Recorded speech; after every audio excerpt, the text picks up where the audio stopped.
வணக்கம். மாலை முரசு செய்திகளை விரிவாக பார்ப்பதற்கு முன்னதாக தலைப்புச் செய்திகளை பார்க்கலாம். தமிழகம் முழுவதும் அதிமுக, திமுக உள்ளிட்ட கட்சிகள் தேர்தல் பணியில் தீவிரம். அனைத்து தொகுதிகளிலும் நாளை முதல் வேட்புமனு தாக்கல் தொடக்கம்.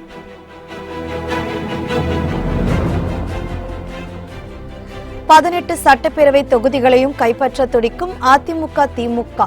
தினகரனும் கமலஹாசனும் வேட்பாளர்களை களத்தில் நிறுத்தி பல பரீட்சை.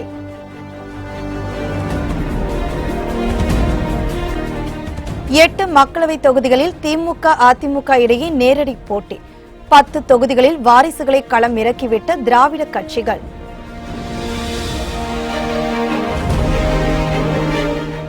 திருப்பரங்குன்றம் தேர்தல் வழக்கில் வரும் வெள்ளிக்கிழமை தீர்ப்பு அளிக்கப்படும். திமுகவின் சரவணன் தொடுத்த வழக்கில் சென்னை உயர்நீதிமன்றம் அறிவிப்பு.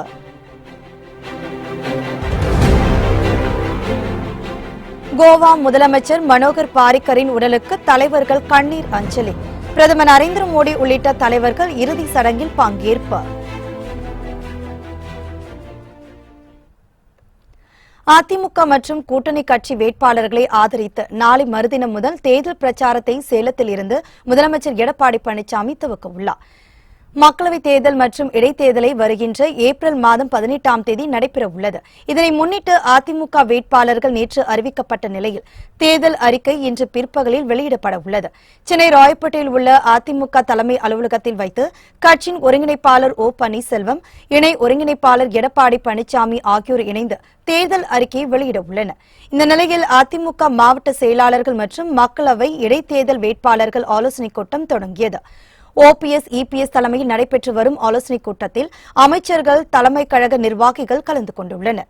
அதிமுக அமைப்பு செயலாளர்களான முன்னாள் அமைச்சர்கள் பொன்னையன், நத்தம் விஸ்வநாதன் தலைமையிலான 7 பேர் கொண்ட குழுவினர் கடந்த 1 மாத காலமாக அதிமுகவின் தேர்தல் அறிக்கையை தயார் செய்தனர். கடந்த 8ஆம் தேதி தேர்தல் அறிக்கையானது அதிமுக தலைமையிடம் சமர்ப்பிக்கப்பட்டது. தேர்தல் அறிக்கையில் ஏதேனும் மாற்றங்கள் இருக்கும் பட்சத்தில் அதில் மாற்றங்களை மேற்கொண்டு இன்று பிற்பகல் தேர்தல் அறிக்கை வெளியாகும் என்று எதிர்பார்க்கப்படுகிறது. இதன் பிறகு பிரச்சாரம் குறித்த ஓரிரு நாட்களில் அதிகாரப்பூர்வ அறிவிப்பு வெளியாகும் எனவும் தகவல்கள் வெளியாகியுள்ளது. மேலும் அதிமுக மற்றும் கூட்டணி கட்சி வேட்பாளர்களை ஆதரித்து நாளை மறுதினம் முதல் தேர்தல் பிரச்சாரத்தை சேலத்தில் இருந்து முதலமைச்சர் எடப்பாடி பழனிசாமி துவக்க உள்ளதாகவும் தெரிகிறது.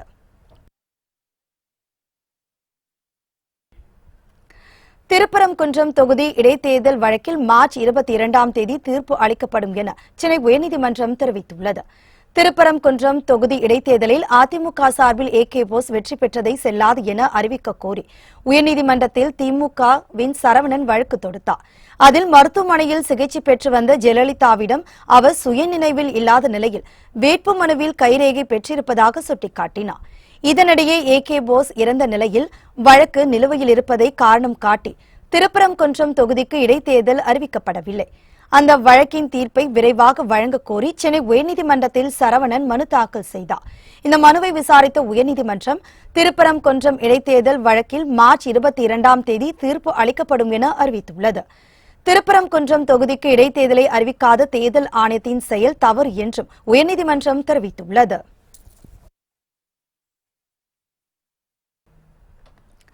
ஆண்டிப்பட்டி சட்டமன்ற தொகுதி இடைத்தேர்தலில் திமுக, அதிமுக சார்பில் உடன்பிறந்த அண்ணன், தம்பி வேட்பாளராக நிறுத்தப்பட்டுள்ளனர்.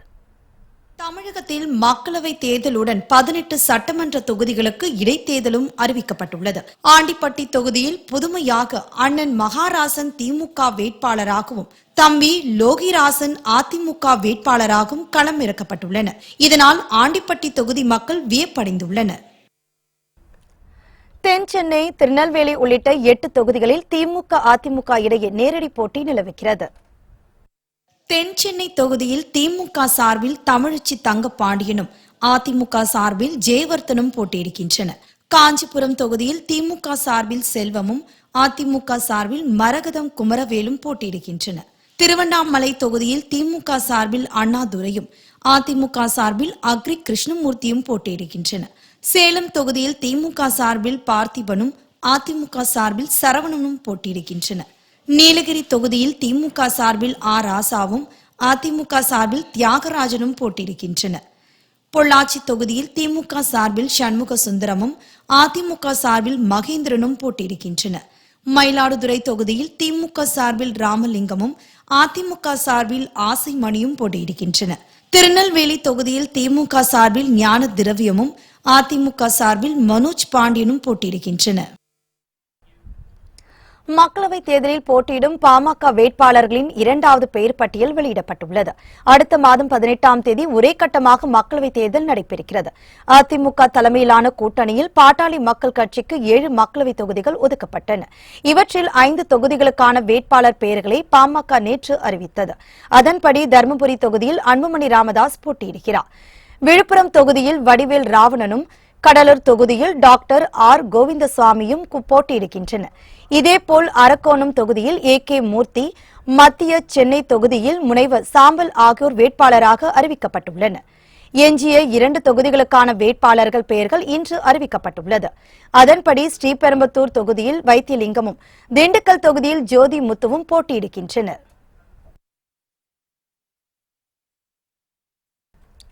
தமிழகம் புதுச்சேரியில் மக்களவை சட்டப்பேரவை தொகுதி இடைத்தேர்தலில் போட்டியிடுவதற்கான வேட்புமனு தாக்கல் நாளை தொடங்குகிறது. தமிழகத்தில் 39 மக்களவை தொகுதிகளுக்கும் 18 சட்டமன்ற தொகுதிகளுக்கும் ஒரே கட்டமாக ஏப்ரல் 18ஆம் தேதி தேர்தல் நடைபெறவுள்ளது. இதேபோல் புதுச்சேரி மக்களவை தொகுதிக்கும் தட்டாஞ்சாவடி சட்டமன்ற தொகுதிக்கும் அதே நாளில் தேர்தல் நடைபெறுகிறது. இந்த தொகுதிகளில் போட்டியிட வேட்புமனு தாக்கல் நாளை தொடங்குகிறது. வேட்பு மனுக்களை தாக்கல் செய்ய கடைசி நாள் மார்ச் 26ஆம் தேதியாகும். வேட்பு மனுக்கள் பரிசீலனை மார்ச் 27ஆம் தேதி நடைபெறும். வேட்பு மனுக்களை திரும்பப் பெற கடைசி நாள் மார்ச் 29. ஏப்ரல் 18ஆம் தேதி வாக்குப்பதிவும் மே 23ஆம் தேதி வாக்கு எண்ணிக்கையும் நடைபெறும். வேட்புமனு தாக்கல் நாளை தொடங்குவதால் அரசியல் கட்சிகளின் சார்பில் அறிவிக்கப்பட்ட வேட்பாளர்கள் மனு தாக்கல் செய்வதற்கான நடவடிக்கைகளில் மும்முரமாக ஈடுபட்டுள்ளனர். இதுவரை வேட்பாளர் பட்டியலை வெளியிடாத கட்சிகள் வேட்பாளர்களை தேர்வு செய்யும் முயற்சியில் ஈடுபட்டுள்ளன. இதனிடையே வேட்புமனு நாளை தொடங்கும் நிலையில் சட்டம் ஒழுங்கு நிலவரம் குறித்து காவல்துறை உயர் அதிகாரிகளுடன் மாநில DGP ராஜேந்திரன் ஆலோசனை நடத்தினார்.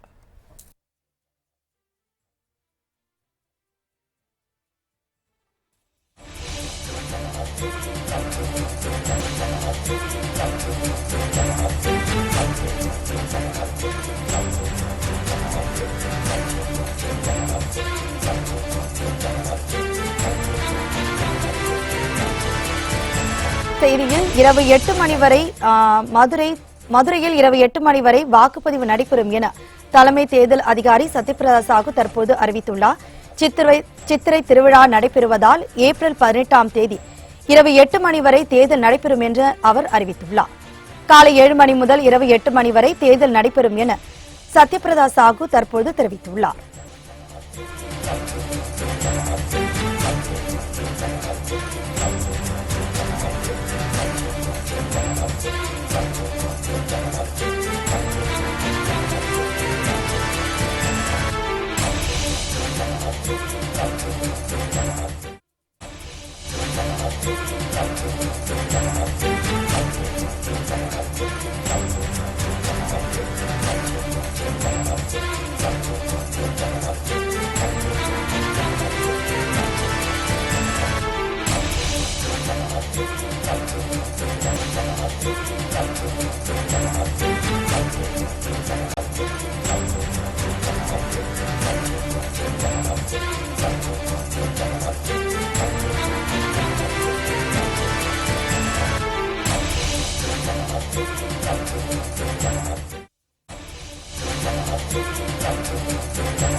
இந்தியாவில் மொத்தம் 2293 அரசியல் கட்சிகள் உள்ளதாக தேர்தல் ஆணையம் தெரிவித்துள்ளது. மார்ச் 9ஆம் தேதி வரை தேர்தல் ஆணையத்தில் பதிவு செய்யப்பட்டுள்ள அரசியல் கட்சிகளின் எண்ணிக்கை 2293 ஆகும். இவற்றில் அங்கீகரிக்கப்பட்ட 7 தேசிய கட்சிகளும் 59 மாநில கட்சிகளும் அடங்கும். 2019 ஜனவரியில் இருந்து மார்ச் 9 வரையிலான காலகட்டத்தில் மட்டும் புதிதாக 149 அரசியல் கட்சிகள் பதிவு செய்துள்ளன. தமிழகத்தில் கோவையை தலைமையிடமாக கொண்ட புதிய தலைமுறை மக்கள் கட்சியும் அண்மையில் பதிவு செய்யப்பட்டுள்ளது. இவ்வாறு புதிதாக பதிவு செய்து அங்கீகரிக்கப்படாத கட்சிகள் தங்களுக்கு விருப்பமான சின்னங்களில் போட்டியிட இயலாது. தேர்தல் ஆணையத்தால் பரிந்துரைக்கப்படும் சின்னங்களில் ஒன்றை அக்கட்சிகள் தேர்வு செய்து அதில் போட்டியிடலாம். இவ்வாறு தேர்ந்தெடுப்பதற்காக 84 சின்னங்கள் இருப்பதாக தேர்தல் ஆணையம் தெரிவித்துள்ளது. பதிவு செய்யப்படும் கட்சிகள் அங்கீகரிக்கப்படுவதற்கு மக்களவைத் தேர்தலிலோ சட்டப்பேரவை தேர்தலையோ நிர்ணயிக்கப்பட்டுள்ள குறைந்தபட்ச வாக்கு சதவீதத்தை பெற வேண்டும் என்பது குறிப்பிடத்தக்கது. ஓபிஎஸ், இபிஎஸ் ஆகியோருக்கு எதிராக முன்னாள் அமைச்சர் கே.சி. பழனிசாமி தொடர்ந்த வழக்கு டெல்லி உயர்நீதிமன்றத்தில் அவசர வழக்காக விசாரணைக்கு எடுத்துக் கொள்ளப்படுகிறது. அதிமுகவின் கொள்கை விதிகளில் மாற்றம் கொண்டுவரப்பட்டு ஒருங்கிணைப்பாளர், இணை ஒருங்கிணைப்பாளர் பதவிகள் உருவாக்கப்பட்டது சட்ட விதிகளுக்கு புறம்பானது என புகார் எழுப்பப்பட்டது. வேட்பாளர்களின் வேட்புமனுவில் ஓபிஎஸ், இபிஎஸ் கையெழுத்திட தடை விதிக்க கோரி முன்னாள் எம்பி கே.சி. பழனிசாமி டெல்லி உயர்நீதிமன்றத்தில் வழக்கு தொடர்ந்தார். இந்த வழக்கை விசாரித்த டெல்லி உயர்நீதிமன்ற நீதிபதிகள் வழக்கை வரும் 28ஆம் தேதிக்கு ஒத்திவைத்து உத்தரவிட்டனர். மேலும் அன்றைய தினமே தீர்ப்பு வழங்கப்படும் என கூறியுள்ளனர். ஆனால் தமிழகத்தில் மக்களவைத் தேர்தலுக்கான வேட்புமனு தாக்கல் நாளை தொடங்க உள்ளதால் வழக்கை அவசரமாக விசாரிக்க கோரி கே.சி. பழனிசாமி தரப்பில் டெல்லி உயர்நீதிமன்றத்தில் முறையீடு செய்யப்பட்டது. இந்த கோரிக்கையை ஏற்று அவரது வழக்கை நாளை அவசர வழக்காக விசாரிப்பதாக தெரிவித்துள்ளது. முதலமைச்சர் வீட்டுக்கு வெடிகுண்டு மிரட்டல் விடுத்த சுந்தர்ராஜன் என்ற நபரை பள்ளிக்கரணை போலீசார் கைது செய்துள்ளனர். சென்னை பசுமை வழிச்சாலையில் உள்ள முதலமைச்சர் எடப்பாடி பழனிசாமியின் வீட்டில் வெடிகுண்டு வைக்கப்பட்டுள்ளதாக கூறப்படுகிறது. இதுகுறித்து சென்னை காவல்துறை கட்டுப்பாட்டு அறைக்கு மிரட்டல் தொலைபேசி அழைப்பு வந்துள்ளது. இந்த தகவலின் பேரில் வெடிகுண்டு கண்டறியும் போலீசார் மோப்ப நாய் ஆகாஷ் உதவியுடன் முதலமைச்சர் வீட்டில் சோதனை நடத்தினர். சோதனையை தொடர்ந்து வெடிகுண்டு வைக்கப்பட்டுள்ளதாக விடுத்த மிரட்டல் புரளி என கண்டுபிடிக்கப்பட்டது. முதலமைச்சர் வீட்டிற்கு வெடிகுண்டு மிரட்டல் விடுத்தது யார் என்பது குறித்து போலீசார் விசாரணை நடத்தி வந்தனர். இந்த விசாரணையில் மிரட்டல் விடுத்த நபர் சென்னை பள்ளிக்கரணையை அடுத்த கோவிலம்பாக்கத்தை சேர்ந்த சுந்தர்ராஜன் என்பதும் அவர் மனநலம் பாதிக்கப்பட்டவர் என்பதும் தெரியவந்துள்ளது. இதனையடுத்து அந்த நபரை கைது செய்த போலீசார் தீவிர விசாரணை நடத்தி வருகின்றனர்.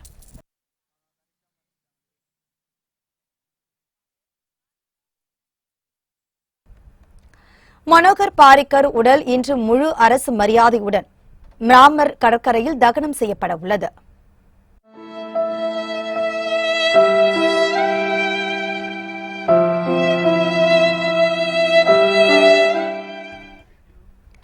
கணைய புற்றுநோயால் அவதிப்பட்டு வந்த கோவா முதலமைச்சர் மனோகர் பாரிக்கர் நேற்று மரணமடைந்தார். அவரது மறைவுக்கு குடியரசுத் தலைவர் ராம்நாத் கோவிந்த், பிரதமர் மோடி, பாஜக தலைவர் அமித்ஷா, காங்கிரஸ் தலைவர் ராகுல் காந்தி மற்றும் பல்வேறு தலைவர்கள் இரங்கல் தெரிவித்துள்ளனர்.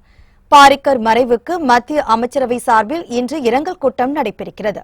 பாரிக்கரின் உடல் பனாஜி நகரில் உள்ள பாஜக தலைமை அலுவலகத்திற்கு கொண்டு செல்லப்பட்டு அங்கு 9:30 மணி முதல் 10:30 மணி வரை அஞ்சலி செலுத்தப்பட்டது. பின்னர் அங்கிருந்து பொதுமக்கள் அஞ்சலிக்காக கலா அகாடமிக்கு கொண்டு செல்லப்பட்டது. அங்கு காலை 11 மணி முதல் மாலை 4 மணி வரை மனோகர் பாரிக்கருக்கு பொதுமக்கள் அஞ்சலி செலுத்துகின்றனர். மாலை 4 மணி அளவில் இறுதி சடங்குகள் செய்யப்படுகின்றன. இறுதி சடங்கு முடிந்ததும் மாலை 5 மணி அளவில் இறுதி அஞ்சலி செலுத்தப்பட்டு ராமர் கடற்கரையில் தகனம் செய்யப்படுகிறது. பாரிக்கர் மறைவுக்கு இன்று தேசிய துக்கம் அனுசரிக்கப்படுகிறது. கோவா மாநில அரசு சார்பில் 7 நாட்கள் துக்கம் அனுசரிக்கப்படும் என தெரிவிக்கப்பட்டுள்ளது.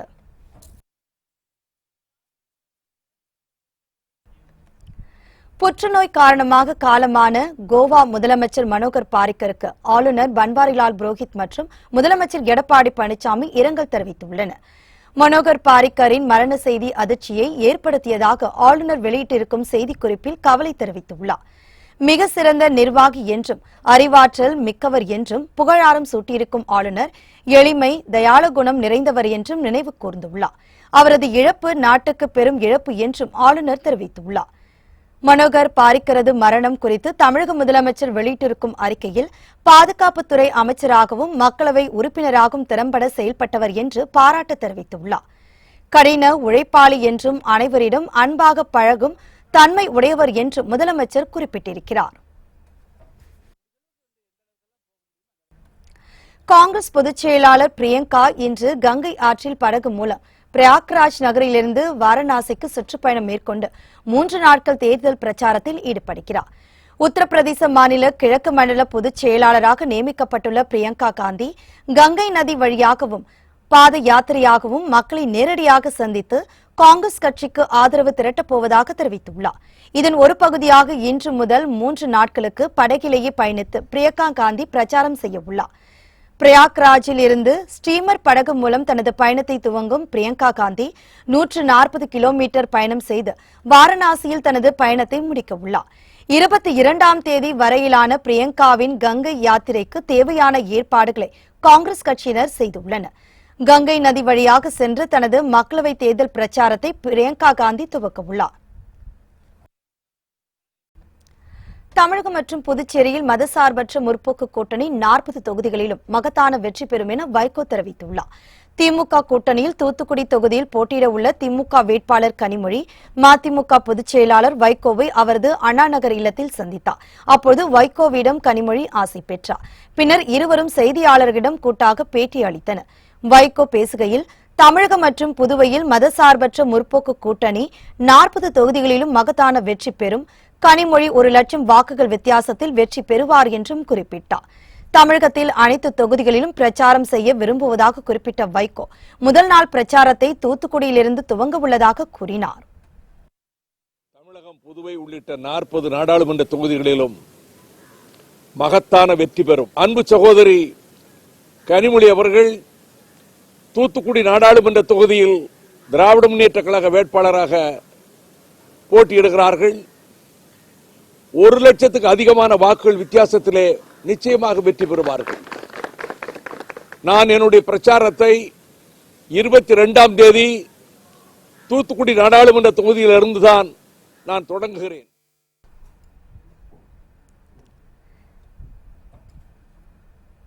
தொடர்ந்து பேசிய கனிமொழி, ஸ்டெர்லைட் பிரச்சினையில் அரசு கட்டவிழ்த்துவிட்ட வன்முறை என்றும், ஜிஎஸ்டி பிரச்சினையால் வாழ்வாதாரம் பாதிக்கப்பட்டுள்ளதாகவும், குடிநீர் உள்ளிட்ட பிரச்சினைகளை வலியுறுத்தி பிரச்சாரம் செய்ய உள்ளதாகவும் குறிப்பிட்டார்.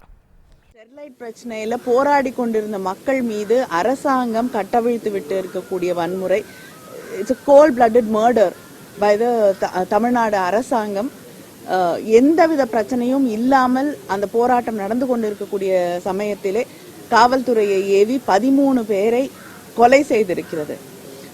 அது மட்டும் இல்லாமல் அங்கே ஜிஎஸ்டியால பணமதிப்பு இழப்பு அப்படிங்கிற பிரச்சனைகள்லாம் கொண்டு வந்து திணித்து வாழ்வாதாரமே பாதிக்கப்பட்டிருக்கக்கூடிய நிலைக்கு அங்க இருக்கக்கூடிய மக்கள், தமிழகம் எங்கும் இருக்கக்கூடிய மக்கள் தள்ளப்பட்டிருக்காங்க. தேமுதிக சார்பில் கள்ளக்குறிச்சியில் போட்டியில் வேட்பாளராக எல்.கே. சுதீஷ் போட்டியிடுவதாக அறிவிக்கப்பட்டுள்ளார்.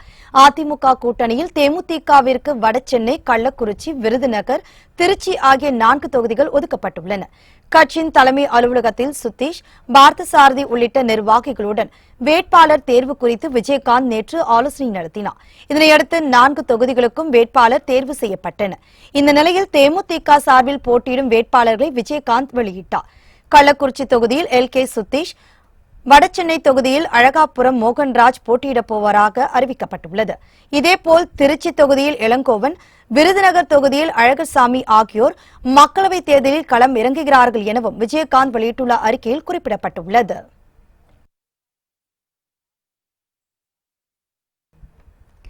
யாருக்கு வாக்களிக்க வேண்டும் என்பதை மக்கள்தான் முடிவு செய்ய வேண்டும் என தேமுதிக பொருளாளர் பிரேமலதா விஜயகாந்த் தெரிவித்துள்ளார். தேமுதிக பொருளாளர் பிரேமலதா விஜயகாந்த் தனது பிறந்த நாளை சென்னை சாலிகிராமத்தில் உள்ள தனது வீட்டில் கொண்டாடினார். அப்போது அவருக்கு தொண்டர்கள் பலர் வாழ்த்து கூறினர். பின்னர் செய்தியாளர்களை சந்தித்து பேசிய பிரேமலதா விஜயகாந்த், யாருக்கு வாக்களிக்க வேண்டும் என்பதை மக்கள்தான் முடிவு செய்ய வேண்டும் என்றும், மக்கள் தீர்ப்பே மகேசன் தீர்ப்பு என்றும் குறிப்பிட்டார். கூட்டணியில் எந்த பிரச்சனையும் இல்லை என்றும், ஒற்றுமையுடன் தேர்தலில் பணியாற்றுவோம் என்றும் பிரேமலதா விஜயகாந்த் கூறினார். இன்னைக்கு மெயினா நான் என்ன சொல்லணும்னா, அந்த 4 வேட்பாளருக்கான அறிவிப்பு தலைவர் அவர்கள் தலைமை கழகத்திலிருந்து அதிகாரப்பூர்வமாக இன்னைக்கு அறிவிப்பார். அப்போ யார் யார் அந்த 4 தொகுதிக்கும் வேட்பாளர் அப்படிங்கிறது உங்களுக்கு தெரிய வரும். நிச்சயமாக நாளும் நமதே, நாளை நமதே, 40ம் நமதே அப்படின்னு சொல்ற அளவு மாபெரும் வெற்றி கூட்டணியாக இந்த மெகா கூட்டணி அமைஞ்சிருக்கு. நிச்சயமாக 40 தொகுதிகளையும் வென்றெடுத்து தமிழகத்திற்கு வேண்டிய அனைத்து நல்ல விஷயங்களையும் உறுதியாக இந்த முறை பெற்று தருவோம் என்ற நம்பிக்கை இருக்கு. நிச்சயமாக மக்களும் மிகப்பெரிய அளவு சப்போர்ட் பண்ணி 40 தொகுதிகளையும் ஜெயிக்க வைக்கணும்னு சொல்லி இந்த நேரத்தில் எல்லாரையும் நான் தாழ்மையோடு கேட்டுக்கிறேன். தமிழகத்தில் போட்டியிடும் பாஜக வேட்பாளர்கள் பட்டியல் நாளை வெளியிடப்படும் என தமிழிசை சவுந்தரராஜன் தெரிவித்துள்ளார். சென்னை விமான நிலையத்தில் செய்தியாளர்களிடம் பேசிய அவர், டெல்லியில் பாஜக மத்திய தேர்தல் குழு கூட்டம் நடைபெற உள்ளதாகவும் அதில் வேட்பாளர் பட்டியல் வெளியிடப்படும் என்றும் தெரிவித்தார்.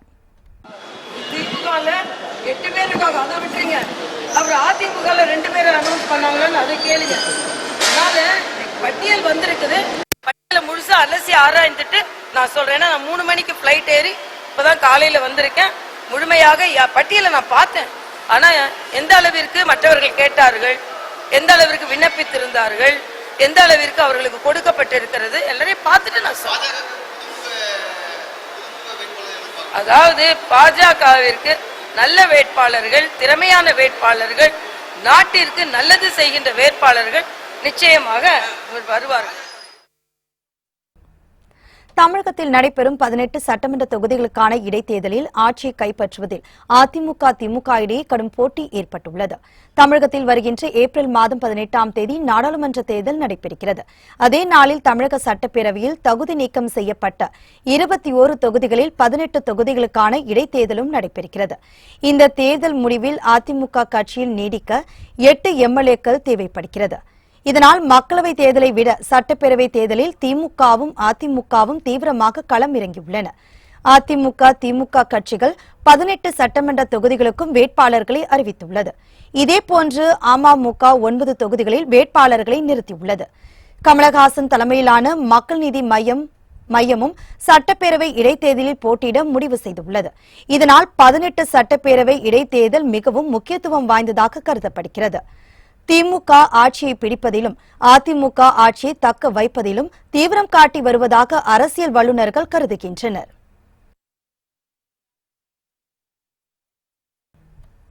பொள்ளாச்சியில் பாலியல் குற்றச்சாட்டில் ஈடுபட்ட திருநாவுக்கரசு சிபிசிஐடி விசாரணைக்கு பிறகு மீண்டும் சிறையில் அடைக்கப்பட்டார். கோவை மாவட்டம் பொள்ளாச்சியில் ஏராளமான பள்ளி கல்லூரி மாணவிகள், வேலைக்கு செல்லும் பெண்கள் என ஏராளமானோரை ஒரு கும்பல் பேஸ்புக் மூலம் மயக்கி பாலியல் துன்புறுத்தலில் ஈடுபட்டது. பல நாட்களுக்கு பிறகு இத்தகவல் வெளியே வந்தது. இதனையடுத்து விசாரணையில் இறங்கிய போலீசார் பாலியல் குற்றச்சாட்டில் ஈடுபட்ட திருநாவுக்கரசர் உள்ளிட்ட 4 பேரை போலீசார் கைது செய்தனர். பொள்ளாச்சி பாலியல் சம்பவத்தை கண்டித்து தமிழகம் முழுவதும் பல்வேறு அமைப்பினர் போராட்டத்தில் ஈடுபட்டனர். இவ்வழக்கு சிபிசிஐடி வசம் ஒப்படைக்கப்பட்டது. 4 பேரையும் 5 நாட்கள் காவலில் எடுத்து விசாரிக்க சிபிசிஐடிக்கு நீதிமன்றம் உத்தரவிட்டது. அதன்படி இன்று மாலை நீதிமன்றத்தில் ஒப்படைக்க வேண்டிய திருநாவுக்கரசு உள்ளிட்ட 4 பேரை முன்னதாக இன்று காலையில் நீதிமன்றத்தில் ஒப்படைத்த பின்னர் 4 பேரையும் மீண்டும் சிறையில் அடைக்க நீதிபதி உத்தரவிட்டார். இதனிடையே இந்த சம்பவத்தில் தொடர்புடைய அதிகாரிகள் மற்றும் முக்கிய பிரமுகர்களிடம் சிபிசிஐடி போலீசார் தீவிர விசாரணை நடத்தி வருகின்றனர்.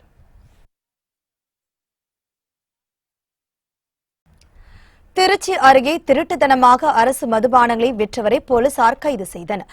திருச்சி மாவட்டம் திருவெரும்பூர் அருகே உள்ள துவாக்குடியில் அரசு மதுபானங்கள் கள்ள சந்தையில் விற்கப்படுவதாக போலீசாருக்கு ரகசிய தகவல் கிடைத்தது.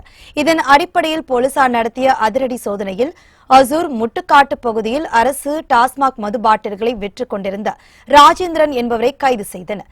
அவரிடமிருந்து 100 மதுபான பாட்டில்களை போலீசார் பறிமுதல் செய்தனர். இந்த சம்பவம் குறித்து வழக்கு பதிவு செய்யப்பட்டு விசாரணை நடைபெற்று வருகிறது.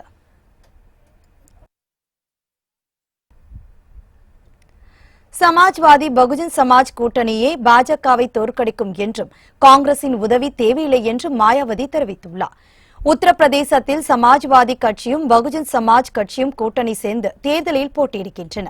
இந்த கூட்டணி சோனியா, ராகுல் காந்தி ஆகிய இருவருக்கும் மதிப்பளித்து ரேபரேலி, அமேதி தொகுதிகளில் மட்டும் வேட்பாளர்களை களமிறங்கவில்லை என அறிவித்துள்ளது. இந்நிலையில் காங்கிரஸ் கட்சியும் சமாஜ்வாதி, பகுஜன் சமாஜ், ராஷ்டிரிய லோக்தன் தலைவர்கள் போட்டியிடும் 7 தொகுதிகளில் வேட்பாளர்களை நிறுத்தப் போவதில்லை என அறிவித்துள்ளது.